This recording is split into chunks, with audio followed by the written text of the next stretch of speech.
Ever feel like you're stuck in slow motion while the rest of the world is zipping by on fast forward? Like everyone else got the cheat code to life? Yeah. And you're stuck on level 1. Well, today we're going deep into that feeling. Right. Diving into some excerpts that explore this tricky trio.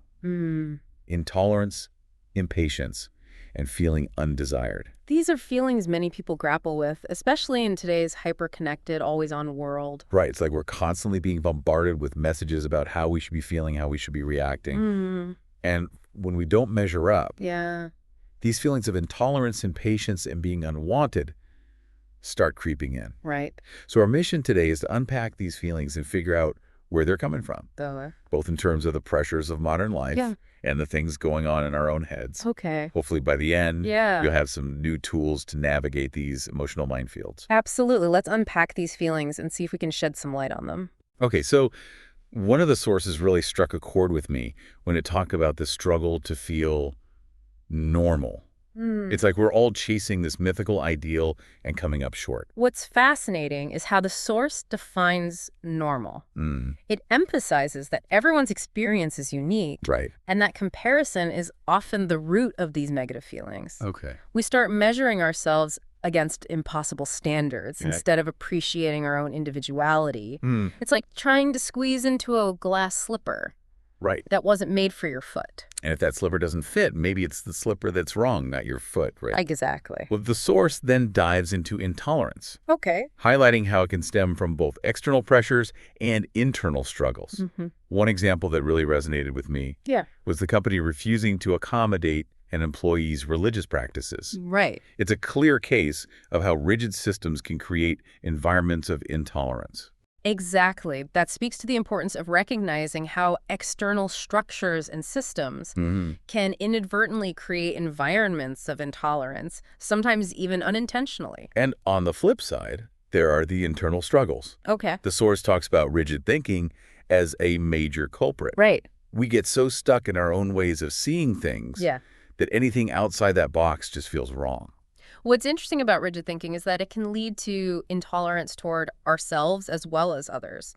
And this often stems from deeply ingrained cognitive biases. Okay. For example, confirmation bias is our tendency to seek information Right. that confirms our existing beliefs, making us less open to different perspectives. So it's like we're filtering the world through these preset lenses. And anything that doesn't fit that image just gets rejected. Yeah. It reminds me of that example from the source about online bullying. Okay. The anonymity of the internet allows people to express intolerance towards entire groups, often fueled by these pre-existing biases and rigid beliefs. It's a disturbing trend that highlights the dangers of unchecked intolerance. Yeah. Especially when amplified by the echo chambers of social media. Then, to add fuel to the fire, the source throws impatience into the mix. Okay. It argues that our fast-paced lifestyle and obsession with instant gratification have created a pressure cooker of expectations. Right? You know that feeling when your internet's lagging? Yeah. And every millisecond feels like an eternity? Absolutely. It's like the digital age has rewired our brains for speed, making even minor delays feel unbearable. Right. The source calls this low frustration tolerance, and it's something many of us struggle with. It makes you wonder if we've lost the art of patience. Yeah. Like, remember when we used to wait weeks for a letter to arrive and it was exciting?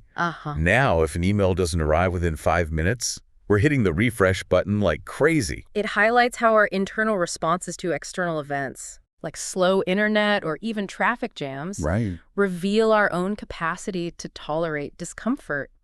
And unfortunately, that capacity seems to be shrinking in today's world. And then just when you thought it couldn't get any worse, there's this whole other layer of feeling undesired. Right. The source talks about how social rejection can make us feel like we don't belong, like we're not wanted. And it can be as subtle as someone not responding to your text. Or as blatant as being excluded from a social gathering. That feeling of being undesired can be particularly potent because it strikes at our core need for connection and belonging. As social creatures, we thrive on feeling accepted and valued. Right. When that need isn't met, it can trigger feelings of isolation and self-doubt. The source shared a really poignant example of someone feeling unloved in a romantic relationship. Okay. It really highlighted how powerful external validation, or the lack thereof, can be, in shaping our sense of self-worth. It's a reminder that our interpersonal relationships play a crucial role in shaping our self-perception. And when those relationships are strained or unfulfilling, it can deeply impact our feelings of desirability and belonging. And then the source brings it back to ourselves, saying that low self-esteem can make us feel undesired even if nobody's actually rejecting us. Right. Like we're rejecting ourselves before anyone else even has the chance. This is a crucial point. Yeah. Our own self-perception acts like a lens through which we view the world. If we have a low sense of self-worth, we're more likely to interpret neutral situations as rejection, further fueling those feelings of being undesired. So even if no one is explicitly telling us we're not wanted, our own internal dialogue can create that feeling. In a way, yes. It's almost like we're setting ourselves up for feeling undesired. If we constantly tell ourselves we're not good enough, we're more likely to see evidence of that belief in the world around us, even if it's not actually there. That's such an important point. Yeah. And it really makes you think about the power of our thoughts and beliefs in shaping our reality. Absolutely. This is a lot to unpack. Yeah. Maybe we should pause here and let everyone digest this before we move on. Okay. We just explored how these feelings of intolerance, impatience, and feeling undesired can stem from both external pressures and our own internal struggles. It's like a messy knot with threads of societal expectations, personal experiences, and those pesky self-critical thoughts all tangled up together. Yes. And what's fascinating is how these feelings can intertwine and influence each other. For example, think about someone who's feeling incredibly impatient at work because they're overwhelmed with deadlines. Okay. That pent-up frustration might lead them to snap at a colleague, creating a ripple effect of negativity. Oh, I've definitely been on both sides of that interaction. It's amazing how quickly impatience can turn into intolerance. And I can see how the person on the receiving end might feel undesired after being snapped at. Right. Even if it wasn't personal. Exactly. It highlights how interconnected these emotions are and how one can easily trigger another. It's like a chain reaction. Where one negative experience can set off a cascade of difficult feelings, both for ourselves and the people around us. So knowing all this, what can we actually do about it? Wow. Because right now, it feels like we're just identifying the problem, not solving it. Awareness is always the first step. Okay. By understanding the root causes of these feelings, both internally and externally, we can start to develop more effective coping strategies. One of the sources mentioned coping strategies. Right. But what does that even look like in real life? What are some tangible things we can try? There are many different approaches, and what works best will vary depending on the individual and the specific challenges they're facing. Right. But some general strategies that have been proven effective include mindfulness practices, such as meditation or deep breathing exercises, to help manage those moments of impatience and frustration. Okay. It's like hitting the pause button before reacting impulsively. That pause button is key. Yeah. I know for me, when I'm feeling rushed or overwhelmed, that's when I'm most likely to say or do something I regret later. Absolutely. Another important strategy is challenging those negative thought patterns that can contribute to low self-esteem and feelings of undesirability. Cognitive behavioral therapy techniques can be particularly helpful in identifying and reframing those automatic negative thoughts that often lead to self-sabotage. So it's about becoming aware of our inner critic and learning to talk back to it in a more positive and constructive way. Precisely. Instead of letting those negative thoughts run wild, we can challenge them, question their validity, and replace them with more realistic and empowering beliefs. It's like retraining our brains to focus on our strengths and accomplishments rather than dwelling on perceived flaws. Okay, that makes sense. But what about those external pressures we talked about? Sometimes it feels like those are beyond our control. Like you can't just meditate your way out of a toxic work environment, right? That's true. Okay. Sometimes external changes are necessary to address those underlying stressors. This could involve setting clearer boundaries with people who are constantly demanding our time and energy. Or even making the difficult decision to distance ourselves from unhealthy relationships. So it's about knowing when to walk away from situations or relationships that are actively contributing to these negative feelings. Yes. It's like it's not always easy. But sometimes it's the healthiest choice for our emotional well-being. And it's important to remember that Seeking professional help is always an option. Absolutely. Okay. Therapists can provide personalized guidance and support for navigating these challenges, whether it's developing coping mechanisms or working through past traumas, or simply having a safe space to process difficult emotions. It's like having a coach in your corner. Someone who can help you develop the skills and strategies to navigate those emotional obstacles and come out stronger on the other side. Absolutely. That brings me to something else the source mentioned: self-compassion.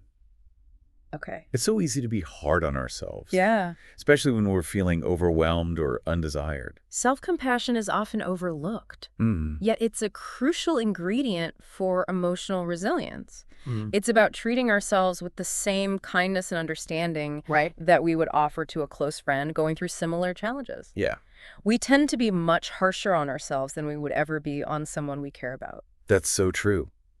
It's like we have this inner critic that's constantly judging and berating us, even for minor mistakes. Absolutely. And that just fuels those feelings of inadequacy and undesirability. Exactly. So practicing self-compassion means acknowledging our imperfections without judgment. Okay. It's about recognizing that we're all works in progress. And we're all doing the best we can with the resources we have. It's like giving ourselves permission to be human, with all our flaws and imperfections. Exactly. And that in itself can be incredibly liberating. Absolutely. When we cultivate self-compassion, we become less reliant on external validation and more accepting of ourselves just as we are. Yeah. And that can have a profound impact on our overall well-being. So before we move on, are there any other key takeaways from the source that you think are important for our listener to know? One final point that resonated with me was the importance of connection, feeling connected to others, whether it's through close relationships, community involvement, or even shared hobbies, can be a powerful antidote to those feelings of isolation and undesirability. It's like a reminder that we're not alone in this crazy world, and that there are people out there who care about us and value our presence. Absolutely. And that sense of belonging can be incredibly healing, especially when we're feeling lost or unwanted. Humans are social creatures by nature. We thrive on feeling connected to something larger than ourselves, whether it's a family, a community, or a group of like-minded individuals. Those connections provide a sense of purpose and belonging that can help buffer against the challenges of modern life. So we've talked about the importance of awareness, developing coping strategies like mindfulness and cognitive reframing, making external changes when necessary, seeking professional help when needed, and cultivating self-compassion and connection. That's a lot to take in.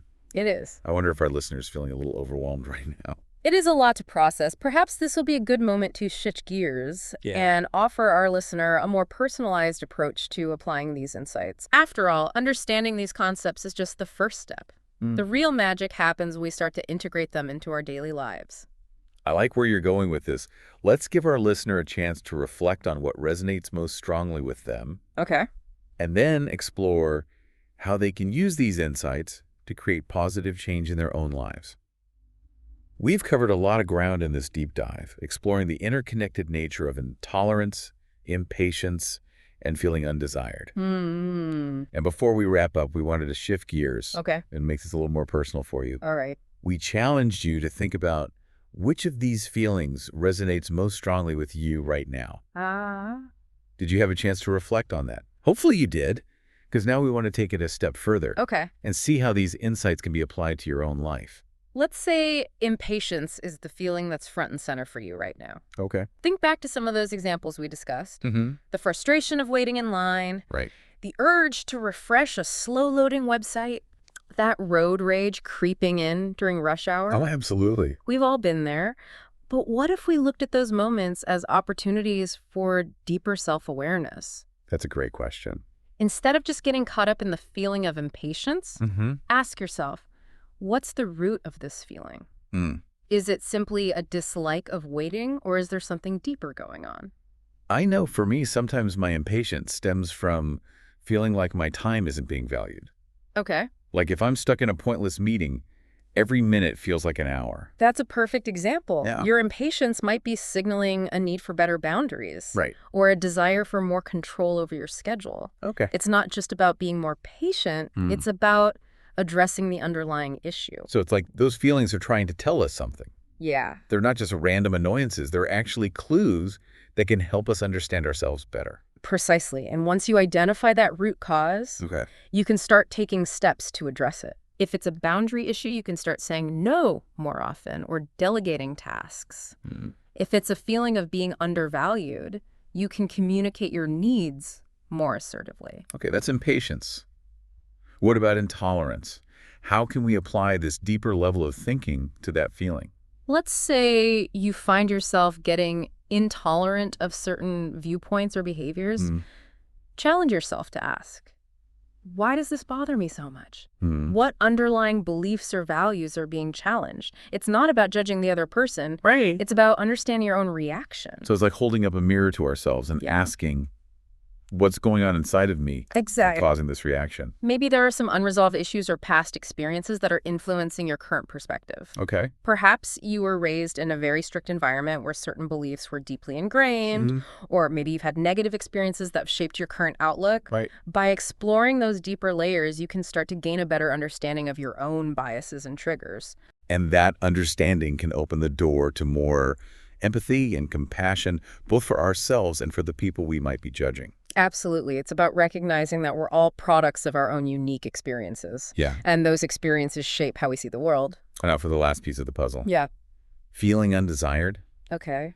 This one feels extra personal and vulnerable. It is a deeply personal feeling. Yeah. And often it stems from a sense of not being good enough, not being lovable. Right. But remember, feelings aren't facts. Okay. Just because you feel undesired doesn't mean you are. So how can we challenge those feelings and start to shift that narrative? Start by examining the evidence. Okay. When you feel undesired, what specific thoughts or experiences are fueling that feeling?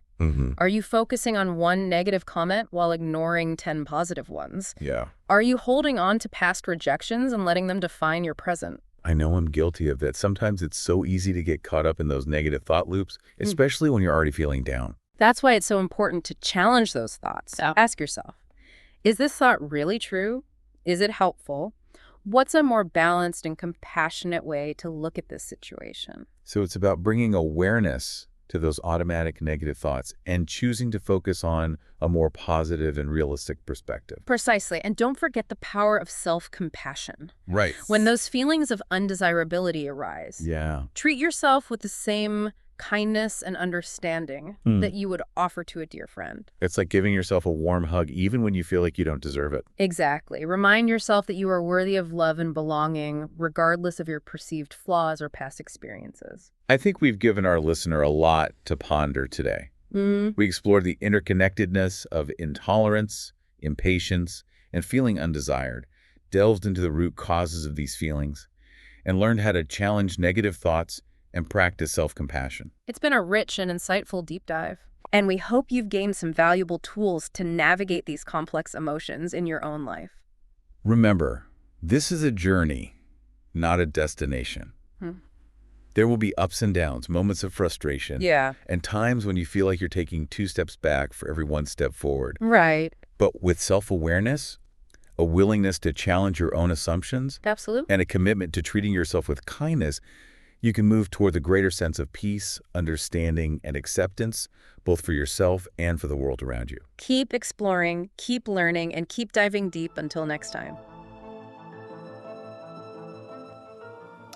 This is DigitView.